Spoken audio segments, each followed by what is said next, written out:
Hoy te estoy hablando acerca del uso del cannabis y vamos a ver específicamente en este video un poco de la historia del cannabis y cómo hemos ido evolucionando el ser humano junto con esta planta hermosa y maravillosa que es el cannabis. Quiero dejarte muy en claro que yo no soy una experta en el tema y que así como probablemente tú, lo único que he hecho es tratar de mantenerme informada y de buscar información de algo que en algún momento a mí me llamó la atención. Eh, yo empecé cuando comenzaba a investigar sobre el tema con una postura pro cannabis, pro legalización del cannabis en México.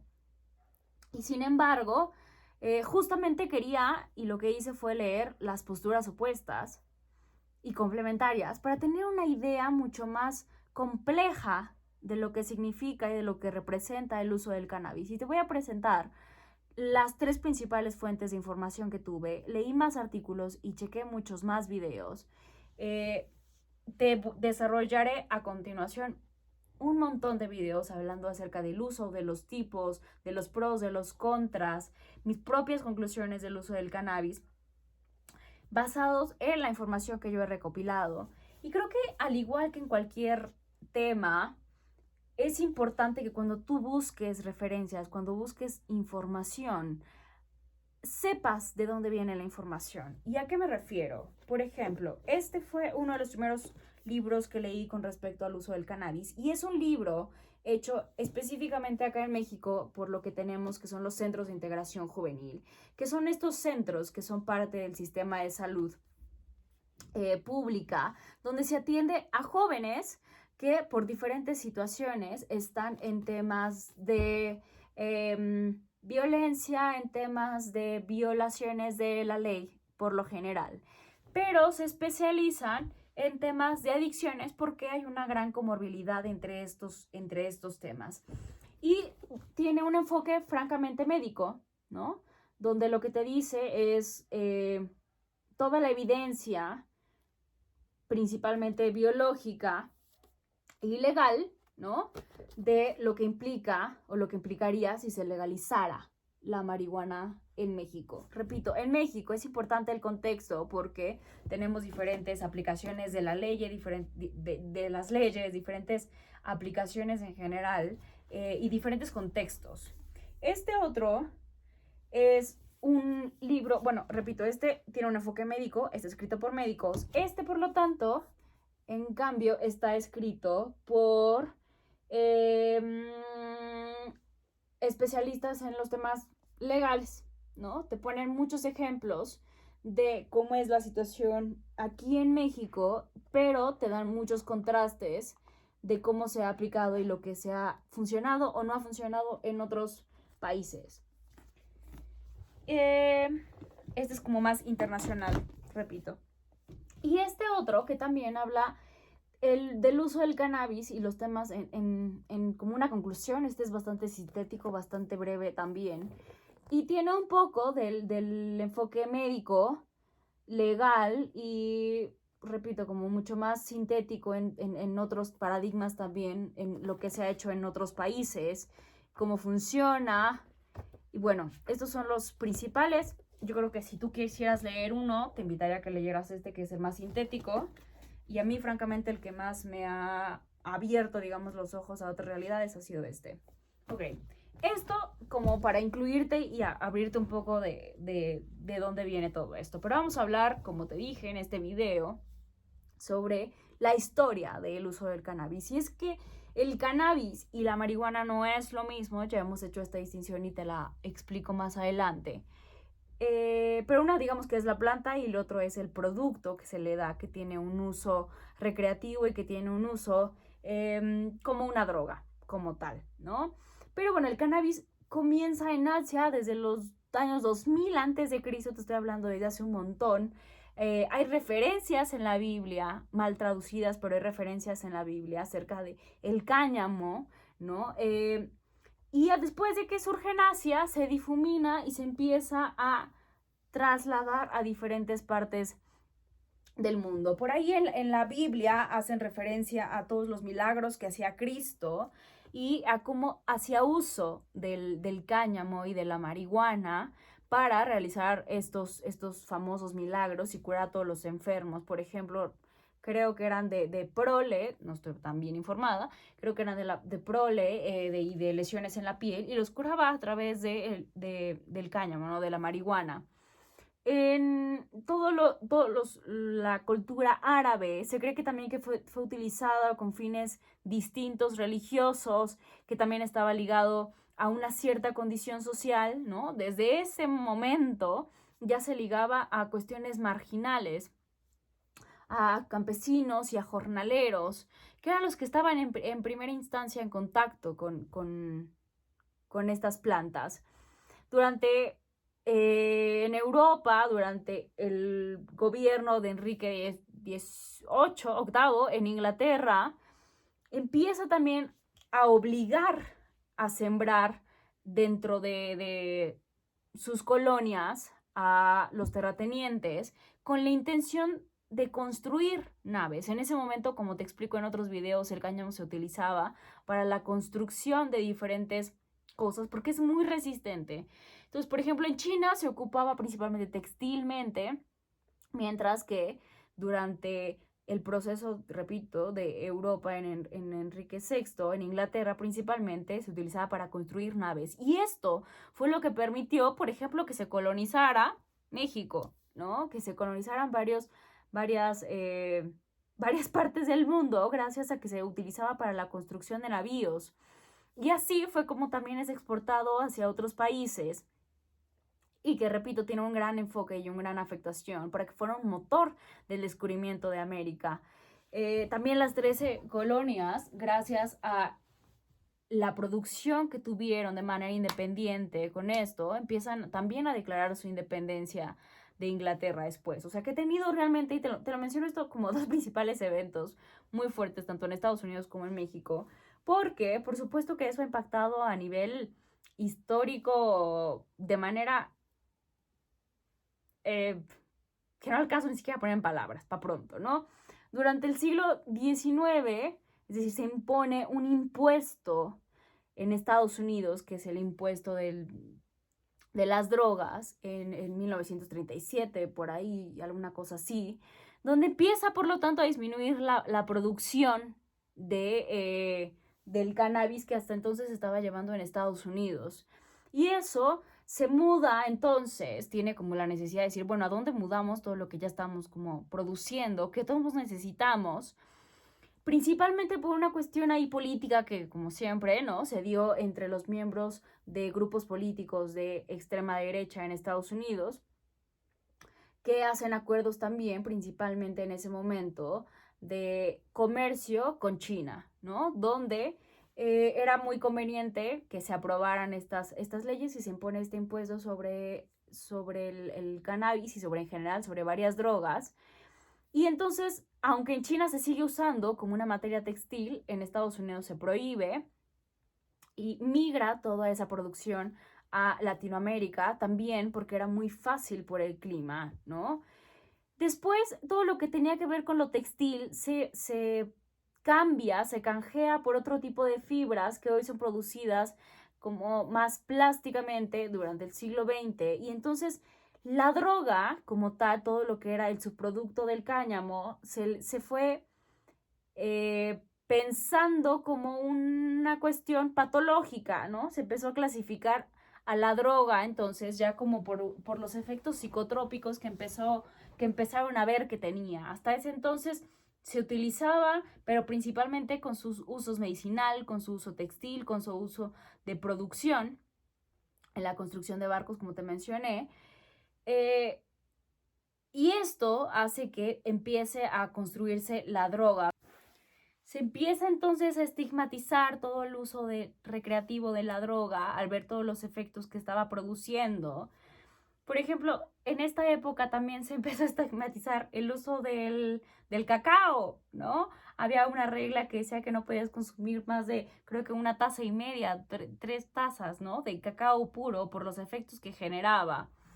Y entonces Bueno, empieza a surgir después todo este revuelo cuando Trump, hace unos cuantos años, creo que en el 2018, permitió y abrió la legalización del cáñamo, lo cual empezó a poner mucha presión sobre México, porque entonces eso implica que una, pues es nuestro vecino, dos, queremos llevarnos bien con él, tres, si ellos empiezan a tener esta producción del cáñamo, tiene que atravesar México, ¿no?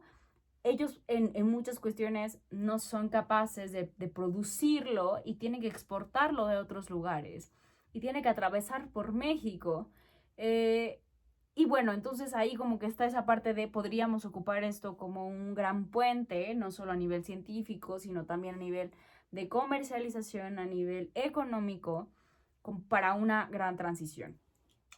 Pero bueno, regresando un poco como a la parte histórica, hoy cuando se empieza a prohibir en Estados Unidos por los usos que empieza a tener y cuando se le empieza a agregar este impuesto y migra para México, se empieza a generar todo este efecto estigmatizante de la droga y cuando se empezó a construir sobre todo las vías férreas en Estados Unidos y que empezaron con esta idea de lo que conocemos como el progreso, hay mucha migración de México hacia Estados Unidos.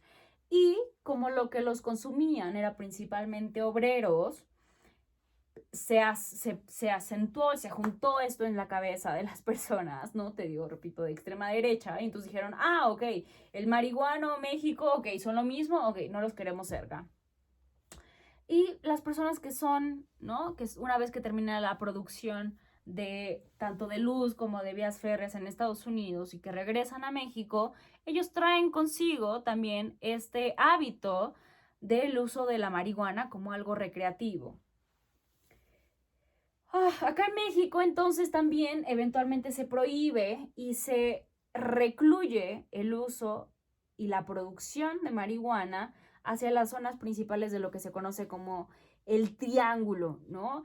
No se sabe muy bien si realmente llega por Inglaterra a través de Estados Unidos con los migrantes o si también tiene una gran influencia cuando llega de España a través de Cristóbal Colón, ¿no? Como que ahí todavía no se ponen de acuerdo, pero los jesuitas eran quienes que en ese momento se dedicaban a hacer todo este proceso de evangelización, ¿no? Y de vamos a instituir las iglesias en todo el mundo. La ocupaban como un hilo para la confección de sus hábitos y del calzado. Así que también en México en primera instancia empezó como su uso textil, no tanto por la cuestión de construcción, pero sí por su uso textil. Después, durante la Nueva España, cuando era conocido así México, era también recomendado dentro de todos estos centros que conocemos como las drogueras, para tratar ciertas enfermedades como la gonorrea, las secreciones lácteas y un montón de nombres que en ese momento se le atribuían a enfermedades que hoy conocemos de una manera distinta, ¿no?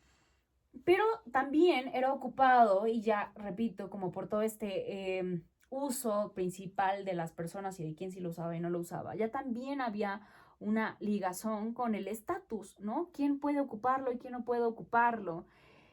Eh, por otro lado, desde antes y también con los indios americanos, se utilizaba para como un ritual de paso, como rituales de transición y como un proceso, como un ayudante en los procesos de conexión espiritual con otros planos, el plano físico y el plano espiritual que algunos tenían. En el siglo XIX se utilizaba también incluso para la fabricación de hamacas, ¿no? Dicen por ahí que en este siglo se llamó como el siglo de la marihuana, gracias a bueno, que se le estableció como ese nombre, porque había un montón de curanderas y las llamadas Juanas, ¿no? Que así era como se le empieza a decir, bueno, por todas las mujeres, y entonces se le atribuye el uso y el nombre de marihuana, que no podían pronunciar bien, pero bueno, en realidad eso es solo un mito, no estamos seguros. Por ahí de los 50, de 1855, se prohíbe como tal ya la venta en los drogueros y se empieza a estigmatizar y prohibir también el consumo junto con el pulque, junto con el aguardiente, junto con el chocolate del que te hablé hace rato, bueno, era cacao, por los efectos excitatorios que tenía, ¿no? Y hasta entonces el consumo era controlado, al igual que te repito con el chocolate, que ya eran 8 tazas, no 2. Pero bueno, debería de haber sido 2 porque es demasiado delicioso. Bueno, y en el siglo XX ya empieza de nuevo, como resurge todo esto que tiene que ver con la marginalidad y se muda a ciertas clases sociales que hasta antes, como podemos pensar en los 60, era algo mucho más abierto, ¿no? Que se había posibilitado gracias a toda esta liberación sexual y que de nuevo se vuelve a recluir durante el siglo XX. En la conferencia de La Haya, que es esta conferencia enorme, se impone este impuesto del que te hablo desde hace rato, el impuesto, el drug tax, que hicieron que se regulara porque tenía, repito, no solamente un estatus como lo tuvo en su primera instancia cuando se regularizó para poder comercializarse, para poder entablar mejores relaciones con China, sino que en este momento se regularizó para poder establecer estándares en términos de los psicofármacos. Aquí surge como tal el boom de los psicofármacos, de los antidepresivos, del todo eso que conocemos hoy que están usados dentro del área de la psiquiatría y la medicina en general. Y todo aquello que no podía ser estandarizado, medido, regulado, como ya te expliqué en los usos y en los tipos del cannabis, era eliminado, ¿no? Y entonces también es eliminado y son cambiadas las famosas drogueras por las farmacias, ¿no? Ya cambia incluso, como ves, el nombre. Plutarco Elías Calles hace esta prohibición, ¿no? De la importación también, lo que hace, por lo tanto, que esta cuestión prohibicionista generara la necesidad de que esos consumidores obtuvieran otras fuentes de ingreso del cannabis y entonces empezamos también a producirlo, a tener nuestras propias producciones y se cultivaba principalmente la marihuana y la amapola por el clima, eso era lo que se daba en esas zonas. Repito, hay esto que se llama el triángulo se me fue el nombre, el triángulo de la droga, que creo que es Sinaloa, Durango y Culiacán, Monterrey, una cosa así, que es este punto donde se recluyeron todos los productores, donde no solamente se daba muy bien por el clima, sino que también tenía muy difícil acceso y que hasta la fecha sigue teniendo muy difícil acceso y que sigue siendo controlado por todos estos cárteles. En los 70 el consumo ya era como un signo de apertura, repito, siendo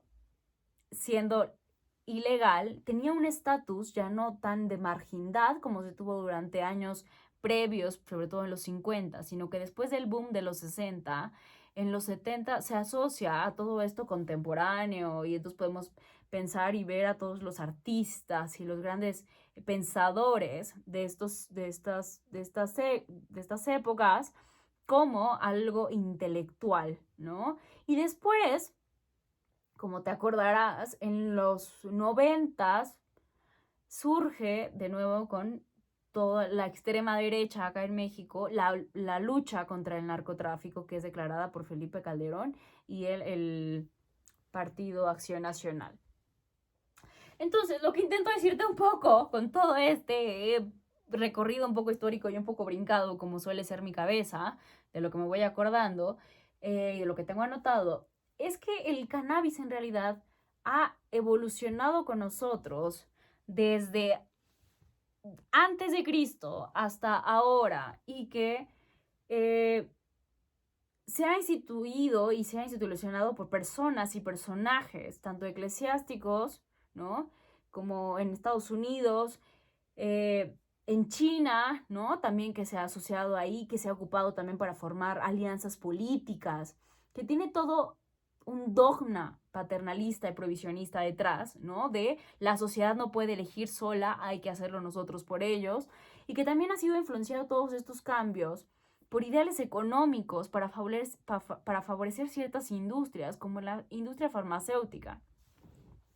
Entonces, toda la vida, al igual que en cualquier otro tema, tenemos un sistema de poder detrás de todo esto, que toma las decisiones de lo que está bien, de lo que no está bien, pero que sobre todo gracias a todas estas políticas paternalistas, no ha permitido que a su vez, así como ha evolucionado el cannabis junto con nosotros y se han desarrollado diferentes tipos de cannabis, también puedan surgir del otro lado programas, instituciones y apoyos para, tanto para los que lo siembran y que lo hagan de una manera segura y legal y como legal, tanto como para los usuarios, para que puedan tener mejor información de cómo consumirla. Es decir, aquello que no se permite estudiar, tampoco se permite encontrar usos, beneficios, reglas, estandarizaciones y demás, ¿no? Que permitan que para los usuarios puedan hacer un uso más adecuado, más consciente. Donde lo que implicaría sería que así como vas a comprar a la farmacia tus, no sé qué medicamento, puedas ir a comprar tu droga o que puedas ir al súper y que donde están tus donitas sepas qué es lo que contiene la droga de la que estás consumiendo. No estoy diciendo que tenga que ser de ese fácil acceso, simplemente estoy diciendo que esta visión paternalista, proteccionista, prohibicionista que hasta ahora se ha tenido, tampoco ha tenido los mejores resultados. Y que, como hemos sabido, la lucha contra el crimen organizado ha dado solamente resultado más muerte y ha llevado a el corrompimiento, a corromper otros sistemas de poder que también han estado como en todo este proceso. Te invito a que veas todos los otros videos donde te sigo hablando de todo esto, los pros, los contras, los efectos en salud, la regularización, la legalización y todas las conclusiones a las cuales yo, repito, yo llego. Mi intención no es que tú vayas y que salgas corriendo de aquí a comprar tu droga y decirte sí, son lo mejor del mundo, sino más bien que puedas tener la información y que siembre en ti esa curiosidad para que tú busques más información a tu vez y puedas realmente saber qué es lo que quieres. Repito, legalización y regularización no es lo mismo. Podremos legalizar la marihuana en muchos términos, pero eso no necesariamente implica de que se vaya a regularizar y que se pueda realmente estandarizar todo este proceso. Regularizar implica que cada vez de que tú vayas sepas que contiene la misma cantidad de lo mismo, y eso es algo bastante complicado que pueda llegar a pasar como con el cannabis como con otras sustancias, porque no se ha estudiado bien y porque, como te hablo en los distintos usos y en los efectos del cannabis, dependiendo del tipo del cannabis, tiene diferentes efectos a posteriori. Ok, te invito a que veas los demás videos y que tengas buen día.